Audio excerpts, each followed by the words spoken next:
Le grand matin Sud Radio, 7h-9h, Jean-Jacques Bourdin. Il est 8h-20, Jean-François Killy. Dans un instant, les auditeurs 0826 300 300. Tout à l'heure, juste avant le journal de 8h, mais tout de suite, Thomas Ménager, qui est député RN du Loiret. Bonjour. Bonjour. Merci d'être avec nous ce matin. Alors, je lis ce qu'a dit Michel Barnier hier à la tribune de l'Assemblée nationale. Avançons pas à pas. Trouvons des chemins communs, trouvons des compromis, prenons soin de la République, elle est fragile, dépassons nos divisions et nos querelles. Vous êtes prêts ? Dans tous les cas, oui, on l'a dit. C'est pour cette raison qu'on a eu une position responsable depuis le début, face à ce moment inédit où il y a 3 blocs, il n'y a pas de majorité. Nous, on ne souhaite pas le chaos, donc bien entendu, après... Ça reste pour le moment des intentions. Et attention, le compromis, ça veut dire le fait de travailler avec tout le monde, d'avancer ensemble, mais c'est pas le en même temps. Donc on va voir comment va se mettre en place cette nouvelle manière de travailler. Pour vous, un compromis ? C'est d'avancer avec l'ensemble des forces politiques. Vous êtes prêt à vous compromettre ? Non, pardon. C'est deux choses. Je pense que c'est deux choses différentes. Française. C'est deux choses différentes. Oui, mais je sais qu'on met souvent les deux mots en perspective, en parallèle. Oui. Mais non, je pense qu'il faut qu'aujourd'hui, il n'y a pas de majorité. Nous, on a pris acte, contrairement au NFP. Oui. Et donc, il faut avancer, essayer de trouver une voie pour éviter le chaos. De toute façon, sinon, qu'est-ce qui va se passer ? Le gouvernement tombe et c'est une situation d'instabilité qui va être néfaste pour les Français, néfaste notamment pour l'économie. J'étais cette semaine avec des chefs d'entreprise qui me disaient attention, si tout tombe, c'est nos carnets de commandes. Et donc après, la censure, nous l'avons toujours, mais la censure dans la 5e République, c'est un outil très puissant que vous prenez que quand, en fait, de maintenir le gouvernement serait au final pire que de le censurer et d'aller vers l'instabilité. C'est comme ça qu'on voit les choses. Vous dites, aujourd'hui,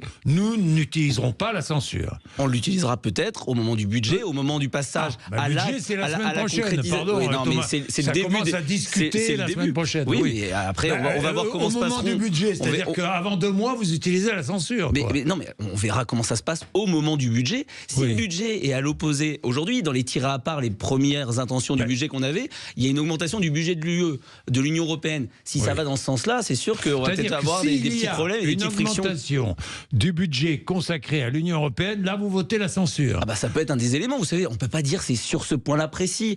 C'est un ensemble, la politique. Si les politiques publiques vont dans le mauvais sens, bien sûr, s'il y a un cas, dès lors qu'on n'a pas la majorité... Il y a 200 milliards, le budget de l'Union européenne, je ne sais pas, c'est 10 milliards, je vois.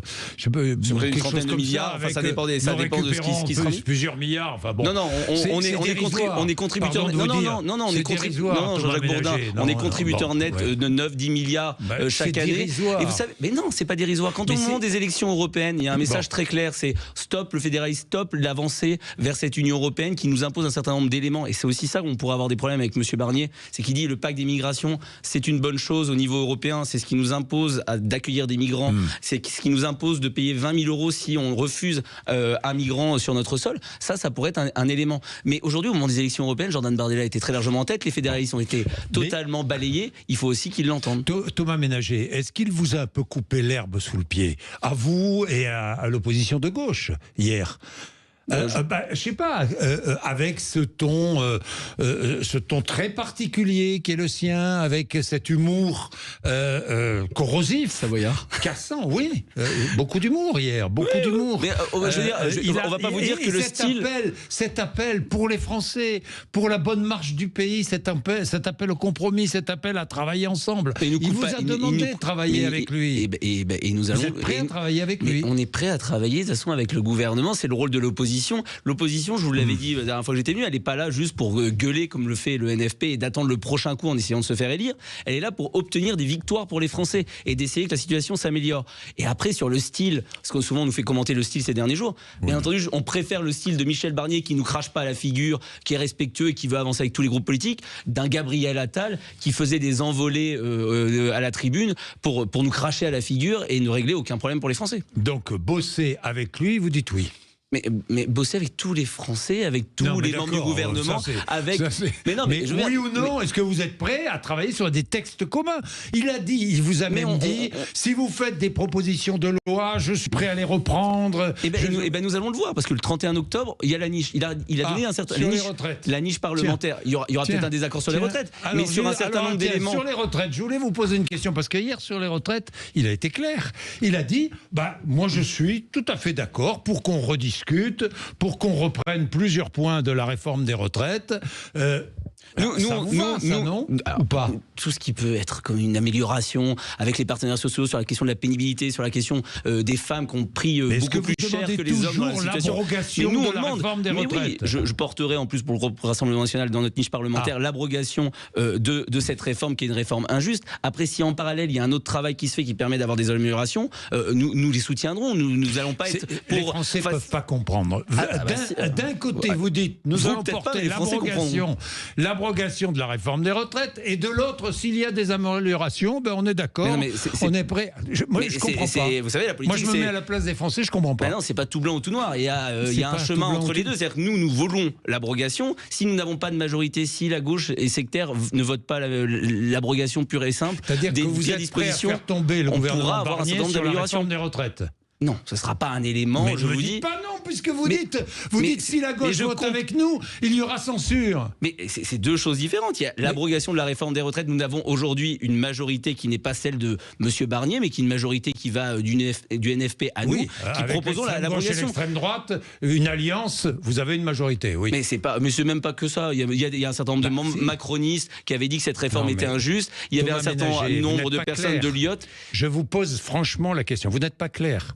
Je crois que vous ne voulez pas comprendre surtout. Mais... Non, vous n'êtes pas clair. Alors, vous voulez d'un côté l'abrogation de la réforme des retraites. On est bien d'accord. Bon. Tout à fait. Et nous le porterons et nous le défendrons. Il y a des discussions comme le propose Michel Barnier. Est-ce que vous voudrez toujours l'abrogation de la réforme des retraites? Mais ça ne sera pas suffisant. Mais si ça permet à un certain nombre de personnes qui sont aujourd'hui dans des situations de pénibilité, d'avoir des améliorations, d'avoir un certain nombre, par exemple, les 4 critères de pénibilité. Oui. Même nous, on veut totalement faire une réforme beaucoup plus large. On n'abrogera pas la réforme des retraites. Ça, j'en sais rien, ça dépendra du Parlement. C'est deux choses différentes. Jean-Jacques Bourdin, je pense que vous faites mine de ne pas comprendre. Il y a deux choses. Nous voulons une abrogation de ces pires dispositions. Je cherche une clarification dans vos propos que je ne trouve pas. Pourtant, c'est très clair. C'est très clair. C'est pas parce que nous n'obtenons pas une abrogation que nous allons défendre que si demain il y a des améliorations, notamment sur la pénibilité, en gardant le système actuel, qu'on va s'y opposer. Si ça permet d'avoir des petits gains pour les Français, bien entendu, on les soutiendra. Donc l'abrogation, c'est pas systématique, on est bien d'accord. Mais si, c'est systématique dans notre programme, mais on n'a pas de majorité. Nous ne sommes pas du NFP. Je pense que vous avez été un peu embrumé par le NFP. C'est vous qui êtes embrumé. Par le NFP qui considère qu'ils peuvent appliquer la totalité de leur programme sans majorité. Nous, même si nous le regrettons, nous n'avons pas de majorité. Nous n'avons pas de majorité au Rassemblement national. Donc si M. Barnier ne veut pas la réforme des retraites, nous allons alliances avec le NFP pour faire tomber le gouvernement. Mais avec tous les députés et éventuellement, mais vous savez, tous les députés sont légitimes et quand on vote à l'Assemblée nationale, on vote et chacun est responsable de ses votes devant ses électeurs. Eh bien, nous verrons avec vous, puisque vous allez porter cette abrogation. Je dis bien l'abrogation de la réforme des retraites. Des pires dispositions. Il y a un certain nombre d'éléments qu'on pourra puisque maintenir. vous allez porter cette abrogation, assumez-le. Puisque vous allez porter cette abrogation, eh bien, nous aurons l'occasion de vous retrouver. Et je suis très heureux de vous avoir reçu. Avec plaisir. Merci de votre invitation. Merci beaucoup.